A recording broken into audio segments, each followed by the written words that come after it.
Hello guys, welcome back to my YouTube channel. ಈ ನಮ್ಮ ಇವತ್ತಿನ ವಿಡಿಯೋದಲ್ಲಿ ನುಗ್ಗೆಕಾಯಿ ಸಾರು ಮಾಡೋದು ಹೇಗೆ ಅಂತ ನಾನು ಹೇಳ್ಕೊಡ್ತೀನಿ. ಸಿಂಪಲ್ಲಾಗಿ, ಈಸಿಯಾಗಿ, ತುಂಬ ರುಚಿಯಾಗಿ ಮಾಡಿಕೊಂಡು ನಾವು ತಿನ್ಬೋದು. ನಮ್ಮ ಹಳ್ಳಿ ಕಡೆ ಬಂದರೆ ನುಗ್ಗೆಕಾಯಿ ತುಂಬ ಹೇರಳವಾಗಿ ಸಿಗ್ತವೆ. ಸೊ ಡೈಲಿ ಆದರೂ ಸರಿ ಅವರು ಮಾಡ್ಕೊಂಡು ತಿಂತಾರೆ. ಹಾಗೂ ಇದು ಒಂದು ಸೆಕೆಂಡ್ ನಾನ್ ವೆಜ್ ಐಟಮ್ ಅಂತಲೇ ಹೇಳ್ಬೋದು. ನುಗ್ಗೆಕಾಯಿ ಸಾಂಬಾರಿಗೆ ಆ್ಯಕ್ಚುಲಿ ಫ್ರೆಶ್ಶಾಗಿ ಸಿಗುವಂತಹ ಇದ್ದಕ್ಕಿದ್ದ ಅವರೆಕಾಳನ್ನ ಹಾಕ್ಕೊಂಡು ಮಾಡಿದ್ರೆ ತುಂಬಾ ರುಚಿಯಾಗಿ ಇರುತ್ತೆ. ಬಟ್ ಅವರೆಕಾಳು ಎಲ್ಲ ಸೀಸನ್ನಲ್ಲಿ ಸಿಗೋದಿಲ್ಲ. ಸೊ ನಾವು ನುಗ್ಗೆಕಾಯಿ ಜೊತೆಗೆ ತೊಗರಿಬೇಳೆನೂ ಕೂಡ ಯೂಸ್ ಮಾಡ್ಬೋದು. ಅದ್ರ ಜೊತೆಗೆ ಚಿಕ್ಕದಾಗಿ ಆಲೂಗೆಡ್ಡೆ ಕೂಡ ನಾವು ಆ್ಯಡ್ ಮಾಡಿದ್ರೆ ಚೆನ್ನಾಗಿರುತ್ತೆ. ಈ ನುಗ್ಗೆಕಾಯಿ ಸಾರನ್ನ ನಮ್ಮ ಹಳ್ಳಿ ಸ್ಟೈಲಲ್ಲಿ ಮಾಡಿದ್ರೆ ಎಷ್ಟು ರುಚಿಯಾಗಿರುತ್ತೆ. ಆ ರುಚಿನ ನಾನಿವತ್ತು ನಿಮಗೆ ಹೇಳ್ಕೊಡ್ತೀನಿ ಹೇಗೆ ಮಾಡೋದು ಅಂತ. ಅದಕ್ಕೆ ಏನೆಲ್ಲ ಬೇಕು ಅನ್ನೋದು ಕೂಡ ಫಸ್ಟ್ ಹೇಳ್ತೀನಿ. ಆಮೇಲೆ ನಾವು ಒಗ್ಗರಣೆ ಡಬ್ಬಿನ ಸ್ಟಾರ್ಟ್ ಮಾಡ್ಕೊಂಡು ಹೋಗ್ಬೋದು.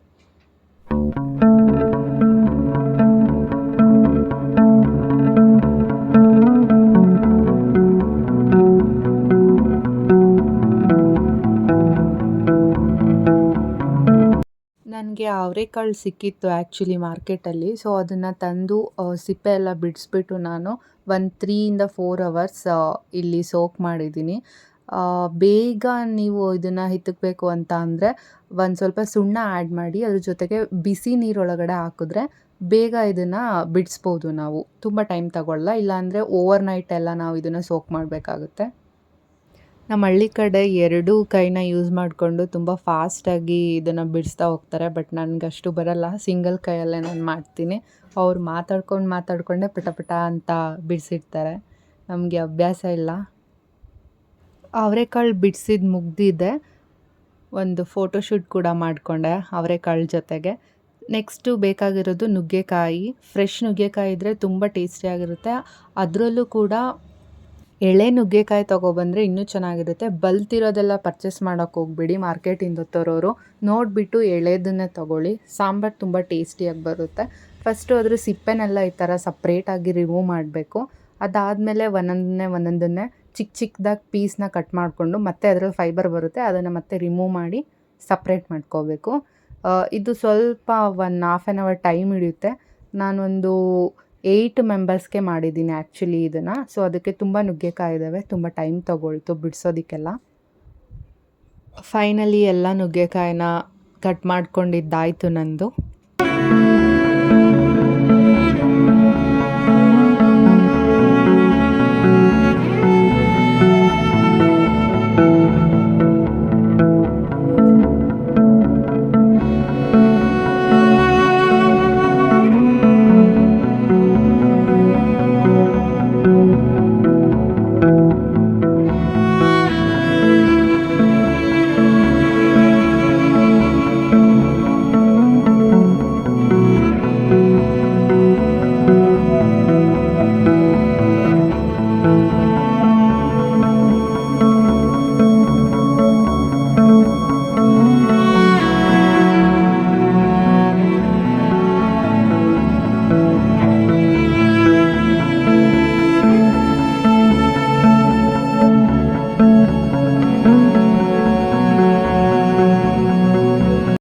ನೆಕ್ಸ್ಟ್ ನಾನು ಇಲ್ಲಿ 2 ಹೋಳು ಕಾಯಿನ ಪೂರ್ತಿ ತುರ್ಕೊಂಡಿದ್ದೀನಿ. ಸ್ವಲ್ಪ ಕ್ವಾಂಟಿಟಿ ಜಾಸ್ತಿ ಬೇಕಿತ್ತು ನನಗೆ ಸಾಂಬಾರ್ದು. ಸೊ ಇವಾಗ ನೆಕ್ಸ್ಟ್ ಏನೇನೆಲ್ಲ ಐಟಮ್ಸ್ ಬೇಕು ಅಂತ ತೋರಿಸ್ತೀನಿ ನೋಡಿ ಇಲ್ಲಿ. ಫಸ್ಟ್ ಐಟಮ್ ನಮಗೆ ಕೊತ್ತಂಬರಿ ಸೊಪ್ಪು ಬೇಕು. ಇದು ರುಬ್ಬೋದಕ್ಕೆ ಯೂಸ್ ಮಾಡ್ತೀವಿ. ಆ್ಯಂಡ್ ಒಂದು 2 ಪೀಸ್ ಮೀಡಿಯಮ್ ಶುಂಠಿ, 2 ಸ್ಪೂನ್ ಆಫ್ ಮನೇಲೇ ಮಾಡಿಸಿರೋಂಥ ಖಾರ ಪುಡಿ ಯೂಸ್ ಮಾಡ್ತಿದ್ದೀನಿ. ಹಾಗೆ ಒಂದು 3 ಬೆಳ್ಳುಳ್ಳಿ, ಒಂದು ಮೀಡಿಯಮ್ ಸೈಜ್ ಈರುಳ್ಳಿ, 3 ಟೊಮೊಟೊ ಬೇಕಾಗುತ್ತೆ. ಅದ್ರ ಜೊತೆಗೆ ಇಷ್ಟು ದಪ್ಪ ಕಪ್ಪಷ್ಟು ಕಾಯಿನ ನಾನು ತೊಗೊಂಡಿದ್ದೀನಿ. ಇವಾಗ ಇಲ್ಲಿ ತೋರಿಸಿದಂತಹ ಎಲ್ಲ ತರಕಾರಿನ ನಾನು ಸಪ್ರೇಟಾಗಿ ವಾಶ್ ಮಾಡಿಬಿಟ್ಟು ನೀಟಾಗಿ ಒಂದು ಮೀಡಿಯಮ್ ಸೈಜಲ್ಲಿ ನಾನು ಕಟ್ ಮಾಡ್ಕೊಳ್ತೀನಿ. ಸೊ ಇದು ಮಿಕ್ಸಿಗೆ ಬೇಕಾಗಿರೋದ್ರಿಂದ ತುಂಬ ಸಣ್ಣಗೆ ಹೆಚ್ಚೋದೇನು ಬೇಡ, ಮೀಡಿಯಮ್ ಸೈಜಲ್ಲೇ ಫಾಸ್ಟಾಗಿ ನಾನು ಕಟ್ ಮಾಡ್ಕೊತೀನಿ.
ತರಕಾರಿ ಎಲ್ಲ ಹೆಚ್ಕೊಂಡಾಗಿದೆ. ಸೊ ಒಗ್ಗರಣೆಗೆ ಮತ್ತು ರುಬ್ಬೋದಕ್ಕೆ ಎರಡಕ್ಕೂ ಸೇರಿಸಿ ನಾನಿಲ್ಲಿ ಬೆಳ್ಳುಳ್ಳಿನ ಬಿಡಿಸ್ಕೊಂಡಿದ್ದೀನಿ. ಹಾಗೆ ಟೊಮೊಟೊನ ಚಿಕ್ಕದಾಗಿ ನಾನು ಒಗ್ಗರಣೆ ಹಾಕೋದಕ್ಕೆ ಕಟ್ ಮಾಡ್ಕೊಂಡಿದ್ದೀನಿ. ನೆಕ್ಸ್ಟ್ ನಾವು ಇವಾಗ ಅದನ್ನೆಲ್ಲ ರುಬ್ಕೊಳ್ಳೋಣ ಮಿಕ್ಸಿ ಜಾರಿಗೆ. ಫಸ್ಟು ಬೆಳ್ಳುಳ್ಳಿನ ಹಾಕೋಣ.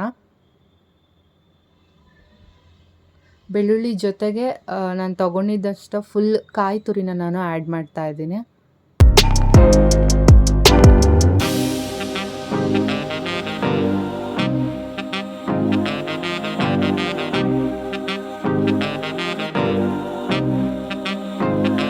ಜೊತೆಗೆ 1/4 ಚಮಚ ಚಕ್ಕೆ ಪುಡಿ ಕೂಡ ಆ್ಯಡ್ ಮಾಡ್ತಿದ್ದೀನಿ. ಪೌಡರರು ಹಾಕೋಬೋದು. ಚಕ್ಕೆ ಪುಡಿ ಹಂಗೆ ನಿಮ್ಮದು ಇದ್ದರೆ, ಪುಡಿ ಇಲ್ಲ ಅಂದರೆ ಚಕ್ಕೆ ಇದ್ದರೆ ಹಂಗೆ ಕೂಡ ಅದನ್ನು ಆ್ಯಡ್ ಮಾಡ್ಕೋಬೋದು. ಇವಾಗ ನಾನು ಕಟ್ ಮಾಡಿದಂತಹ ಟೊಮ್ಯಾಟೊ, ಕೊತ್ತಂಬರಿ, ಈರುಳ್ಳಿ ಎಲ್ಲನೂ ನಾನು ಆ್ಯಡ್ ಮಾಡ್ತೀನಿ.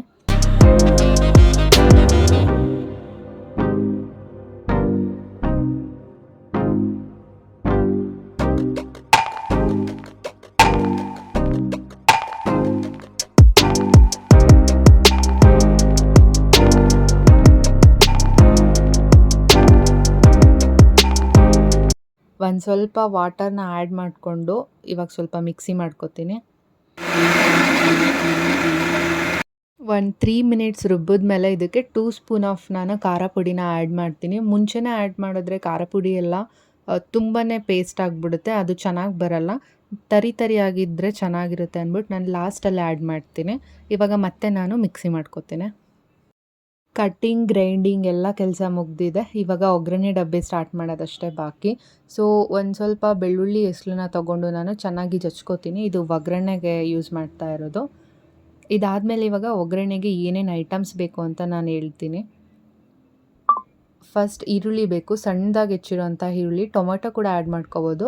ಹಾಗೆ ಜಜ್ಜಿರೋಂತಹ ಬೆಳ್ಳುಳ್ಳಿ, ಒಂದು ಸ್ವಲ್ಪ ಕರಿಬೇವಿನ ಸೊಪ್ಪು, ಅದ್ರ ಜೊತೆಗೆ ಒಗ್ಗರಣೆಗೆ ಸಾಸಿವೆ, ಹಾಗೆ ಸ್ವಲ್ಪ 2 ಸ್ಪೂನ್ ಆಫ್ ಆಯಿಲ್ನ ತೊಗೋತಿದ್ದೀನಿ. ಇಷ್ಟಿದ್ರೆ ಸಾಕು. ಇವಾಗ ನಾನು ಅವರೆಕಾಳು ಮತ್ತು ನುಗ್ಗೆಕಾಯಿ ಏನು ಬಿಡಿಸಿದ್ವಿ ಅದನ್ನು ಒಂದು ರೌಂಡ್ ನೀಟಾಗಿ ವಾಶ್ ಮಾಡ್ತೀನಿ. ಹಾಕೋದಕ್ಕಿಂತ ಮುಂಚೆ ನೀಟಾಗಿ ವಾಶ್ ಮಾಡಿ, ಮುಂಚೆ ಮಾಡಿರಲ್ಲ ಇದು, ಲೈಟಾಗಿ ಒನ್ ಟೈಮ್ ಮಾಡಿರ್ತೀನಿ ಅಷ್ಟೇ.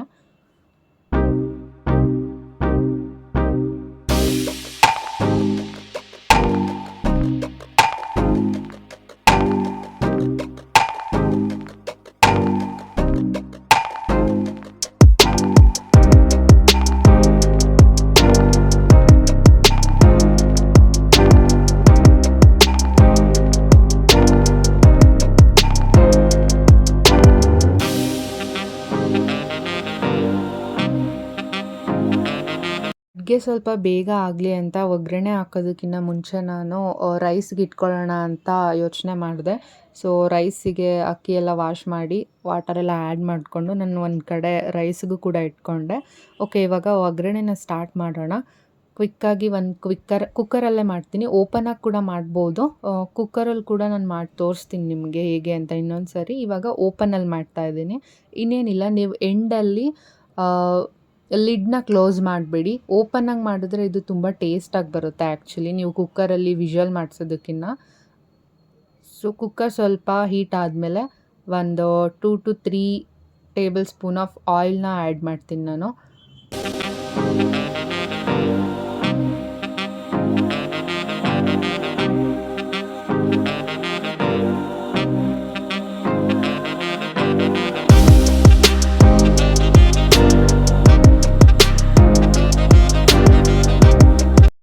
ಎಣ್ಣೆ ಸ್ವಲ್ಪ ಚೆನ್ನಾಗಿ ಕಾದ್ಮೇಲೆ ಸಾಸಿವೆನ ಹಾಕೋತೀನಿ. ಸಾಸಿವೆ ಚಟಪಟ ಅಂತ ಅನ್ನೋಕ್ಕೆ ಶುರು ಮಾಡಿದ ತಕ್ಷಣ ಕರಿಬೇವನ್ನ ಹಾಕಬೇಡಿ, ಸಿದೋಗಿಬಿಡುತ್ತೆ. ಫಸ್ಟ್ ಈರುಳ್ಳಿ ಹಾಕಿ, ಬೆಳ್ಳುಳ್ಳಿ ಹಾಕಿ, ಲಾಸ್ಟಲ್ಲಿ ಕರಿಬೇವಿನ ಸೊಪ್ಪು ಹಾಕಿ.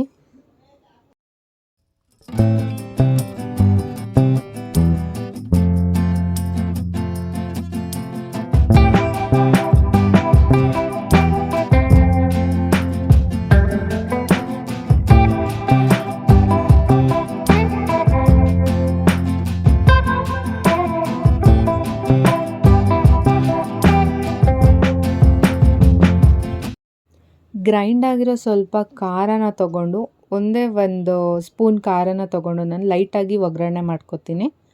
ಇದಾದಮೇಲೆ ಫುಲ್ ಎಲ್ಲ ಖಾರನೂ ಆ್ಯಡ್ ಮಾಡಿಬಿಟ್ಟು ಸ್ವಲ್ಪ ವಾಟರ್ನ ಆ್ಯಡ್ ಮಾಡಿ ಉಪ್ಪು ಹಾಕಿದ್ರೆ ಮುಗೀತು. ಸ್ವಲ್ಪ ಖಾರ ಚೆನ್ನಾಗಿ ಫ್ರೈ ಆಗೋವರೆಗೂ ಹಾಗೆ ಬಿಡಿ, ಒಂದು 2 ಮಿನಿಟ್ಸ್ ಬಿಡಬೇಕು. ಸ್ವಲ್ಪ ಈರುಳ್ಳಿ ಎಲ್ಲ ಫ್ರೈ ಆದಮೇಲೆ ಇವಾಗ ನಾನು ಅವರೆಕಾಳನ್ನ ಇದಕ್ಕೆ ಹಾಕ್ಬಿಟ್ಟು ಸ್ವಲ್ಪ ಹೊತ್ತು ನೀಟಾಗಿ ಬೇಯಕ್ಕೆ ಬಿಡ್ತೀನಿ. ಒಂದು 5 ಮಿನಿಟ್ಸ್ ಇದನ್ನು ಬೇಯಿಸಿ ಸಪ್ರೇಟ್ ಖಾರದಲ್ಲಿ ಟೇಸ್ಟ್ ಇರುತ್ತೆ. ಆವಾಗ ನಾವು ಇವಾಗ ಓಪನ್ನಾಗೆ ನಾವು ಬೇಯಿಸ್ತಿರೋದ್ರಿಂದ ಸಾಂಬಾರನ್ನ ಇಲ್ಲೇ ಸ್ವಲ್ಪ ಖಾರದ ಜೊತೆಗೆ ಬೇಯಿಸ್ಕೊಂಡ್ರೆ ಅವರೆಕಾಳನ್ನ ಟೇಸ್ಟ್ ಎಲ್ಲ ಚೆನ್ನಾಗಿ ಬಿಟ್ಕೊಳುತ್ತೆ.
5 ಮಿನಿಟ್ಸ್ ಆದಮೇಲೆ ನಾನು ಇದಕ್ಕೆ ಖಾರನ ಆ್ಯಡ್ ಮಾಡಿಕೊಂಡೆ. ನಾವೇನೇನು ಮಿಕ್ಸಿ ಮಾಡಿದ್ವಿ ಅಷ್ಟನ್ನು ಆ್ಯಡ್ ಮಾಡಿಕೊಂಡೆ.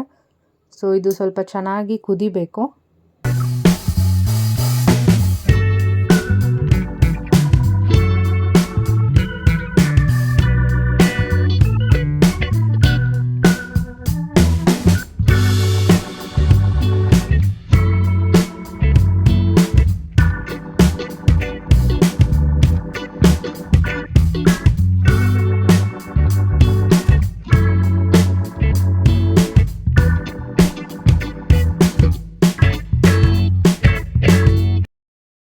ಸಾಲ್ಟ್ನ ನಾವು ಅಳತೆ ಮಾಡೆಲ್ಲ ಹಾಕಲ್ಲ. ಲೈಟಾಗಿ ಒಂದು ಇಡಿಯಲ್ಲಿ ಅರ್ಧ ಇಡಿನ ಹಾಕ್ತೀವಿ. ಒಂದೊಂದು ಸಾಲ್ಟು ತುಂಬ ಜಾಸ್ತಿ ರುಚಿ ಇರುತ್ತೆ, ನೋಡಿಬಿಟ್ಟು ಹಾಕ್ಕೊಳ್ಳಿ. ಯಾವುದಕ್ಕೋ ಕಡಿಮೆ ಹಾಕ್ಕೊಳ್ಳಿ ಸಾಲ್ಟನ್ನ, ಬೇಕಂದರೆ ಲಾಸ್ಟಲ್ಲಿ ಮತ್ತೆ ಆ್ಯಡ್ ಮಾಡ್ಕೋಬೋದು.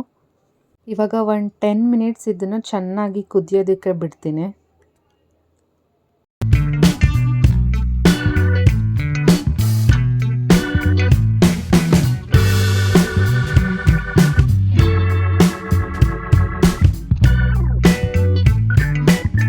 ಹಾಗೆ ಕುಕ್ಕರ್ ಮುಚ್ಚಳನ ಹಾಕಿ ಸ್ವಲ್ಪ ಕುದಿಸ್ತಿದ್ದೀನಿ. ಸೊ ಈ ಕಡೆ ಸೈಡ್ ರೈಸ್ ಆಲ್ರೆಡಿ ವಿಷಲ್ ಬರೋದಕ್ಕೆ ಸ್ಟಾರ್ಟ್ ಆಯಿತು. ಅನ್ನ ಆದಮೇಲೆ ನಾನು ಇವಾಗ ಮುದ್ದೆ ಮಾಡೋಕ್ಕೆ ಸ್ಟಾರ್ಟ್ ಮಾಡಿದೆ. ಟೈಮ್ ಇರಲಿಲ್ಲ, ಅದಕ್ಕೆ ಕ್ವಿಕ್ಕಾಗಿ ಸ್ಟಾರ್ಟ್ ಮಾಡಿಕೊಂಡೆ. ಮುದ್ದೆಗೆ ನಾನು ಸ್ವಲ್ಪ ಒಂದು ಚೊಂಬು ನೀರು ಒಯ್ದುಬಿಟ್ಟು ಅದಕ್ಕೆ ಸ್ವಲ್ಪ ರಾಗಿ ಹಸಿಟ್ಟನ್ನ ಹಾಕ್ಬಿಟ್ಟು ಕುದಿಯೋದಕ್ಕೆ ಇಲ್ಲಿ ಬಿಟ್ಟಿದ್ದೀನಿ. ಇವಾಗ ಇದು ಒಂದು 2 to 3 ಮಿನಿಟ್ಸಲ್ಲಿ ಕುದಿ ಬರುತ್ತೆ. ಅಷ್ಟೊತ್ತಿಗೆ ನಾನು ಸಾಂಬಾರು ಏನಾಗಿದೆ ಅಂತ ನೋಡ್ತೀನಿ. ಓಕೆ, ಇವಾಗ ಸಾಂಬಾರು ಬೆಂದಾಗಿದೆ. ನುಗ್ಗೆಕಾಯಿನ ನಾನು ಆ್ಯಡ್ ಮಾಡ್ತಾಯಿದ್ದೀನಿ ಸಾಂಬಾರಿಗೆ. ನುಗ್ಗೆಕಾಯಿ ಆ್ಯಡ್ ಮಾಡಾದಮೇಲೆ ಮತ್ತೆ ನಾನು ಒಂದು 10 to 15 ಮಿನಿಟ್ಸ್ ಇದನ್ನು ಬೇಯೋದಕ್ಕೆ ಬಿಡ್ತೀನಿ. ವಾಟರ್ ಬೇಕು ಅಂತ ಅಂದರೆ ನಾನು ಇವಾಗಲೇ ಆ್ಯಡ್ ಮಾಡ್ಕೋತೀನಿ. ಸ್ವಲ್ಪ ನಮಗೆ ಗಟ್ಟಿ ಬೇಕಿರೋದ್ರಿಂದ ನಾನು ಅಷ್ಟು ವಾಟರ್ನ ಆ್ಯಡ್ ಮಾಡಿಲ್ಲ, ಇದೇ ಸಾಕು ಅಂತ ಅನ್ನಿಸ್ತು.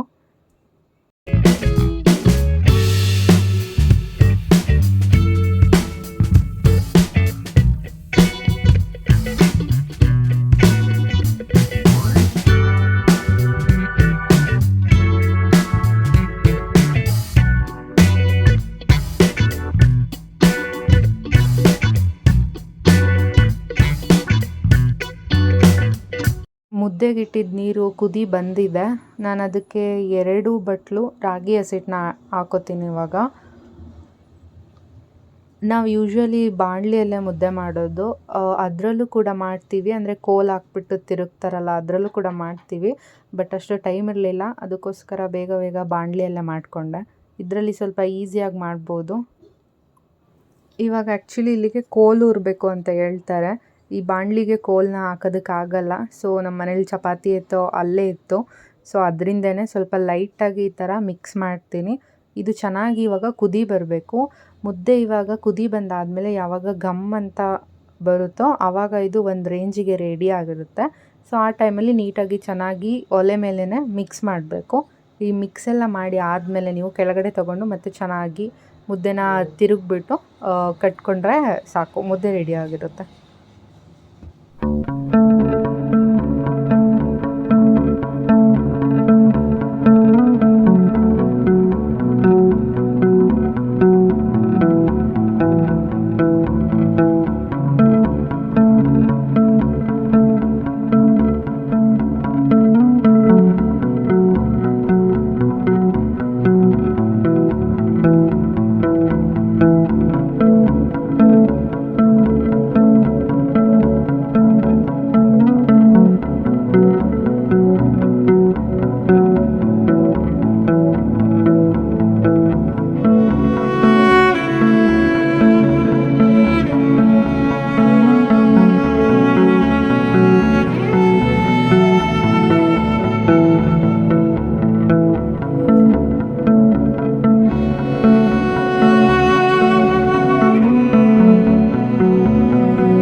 ಬೇಗ ಬೇಗ ಮುದ್ದೆನೂ ಆಯಿತು, ಸಾಂಬಾರು ಮಾಡಿಕೊಂಡೆ, ಅನ್ನ ಕೂಡ ಆಯಿತು. ಇವಾಗ ತಟ್ಟೆಗೆ ಹಾಕ್ಕೊಂಡು ಬಾರಿಸ್ತಾ ಇರೋದೆ.